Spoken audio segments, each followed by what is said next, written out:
Hi, my name is Leo Cahill, and this is Safe Drone Backup.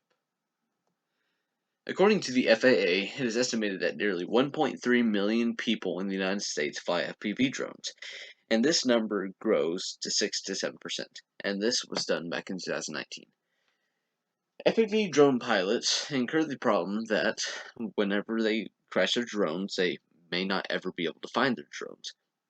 This can create a great problem because all the money that you've spent into creating this project is just gone. Here's a few article critiques to help justify my problem. Here's some solutions to this that are quite similar to mine. Here's my phase 1 of brainstorming and my phase 2 of brainstorming. So my solution was to create a GPS that connects directly into the flight controller of the drone, and I would be able to figure out the exact location of the drone with it displaying its coordinates in my FPV goggles.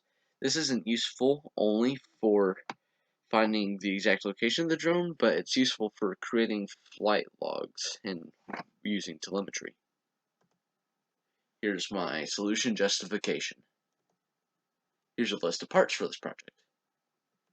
Part 1, frame assembly. The first part of this project was to assemble a frame that I could put all the parts onto. Here's some sketches of my GPS container and my proposed design. Keep in mind that this is my old design, and this old design didn't end up working. Part 2, GPS container design.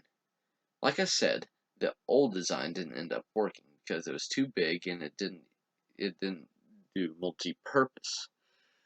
My new design worked multi-purposefully by being able to hold the transmitter and the GPS. Here's the sheet for my GPS container. Part 3, camera assembly. The third step of this project was to attach the camera onto the frame, but my frame didn't have a camera mount, so I had to improvise and just hot glue the camera onto the mount. This could cause later problems, but I was on a time frame and that would take too much of a limited time. Part 4, simulator practice.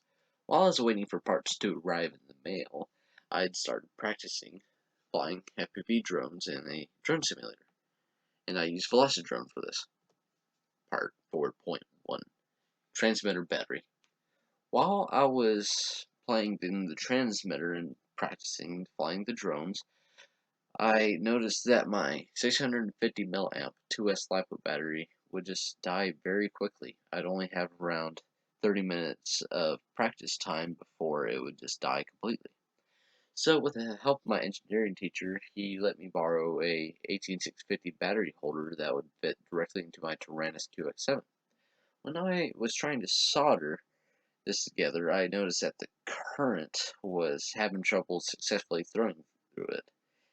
And I didn't want to short circuit my transmitter, so I just bought a 6 AA battery tray that would fit directly into my transmitter. Part 5, soldering.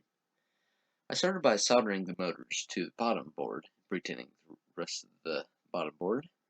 Then I soldered the camera to the top board, and I pretend the rest of the board.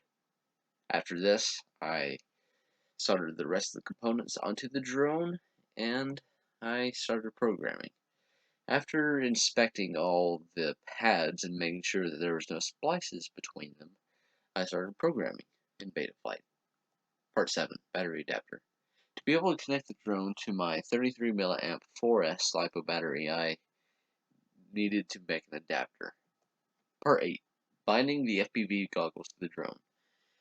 I ran into a problem when I was attempting to connect the VTX to my FPV goggles, and that problem was VTX wouldn't turn on. I tried everything in my power to turn on, but it wouldn't. It was determined that there was nothing wrong with the flight controller and everything was soldered correctly, so we came to the conclusion that the VTX was faulty. So we had ordered a new VTX, and after installation, the video transmitted clearly to my goggles. Part 9. Binding transmitter to the drone. When I was binding the receiver to the transmitter, I had run into various problems. My receiver would not bind to my transmitter. I had first noticed that my S-bus wire wasn't in the correct place, so I moved it to its correct place, but still I had the same results of it not working. So with thorough research and the help of a YouTube video, it was explained to me that the possible problem for this was that my receiver had a out-of-date firmware that needed to be updated. So after updating my firmware, my transmitter was bound successfully.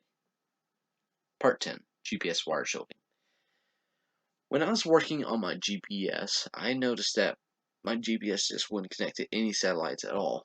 With weeks and weeks of tinkering with the GPS, even working outside with some of this, my GPS just wouldn't get any satellites at all.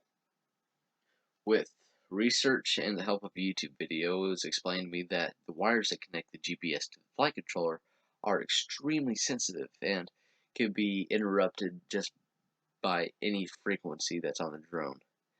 And in order to protect the wires from the stray frequencies, I needed to shield them with copper tape and heat shrink. After I had shielded the wires, the GPS worked effectively. Part 11.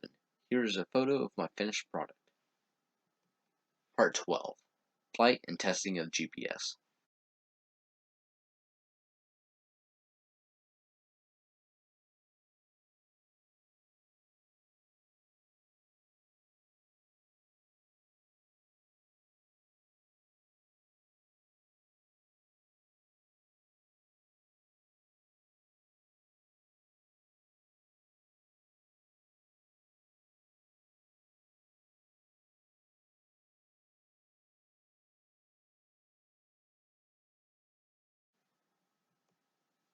Part 13 continued. Here are some pictures that was taken on the day of my first flight with a working GPS. Bibliography. Thank you so much for watching and taking your time to watch my video.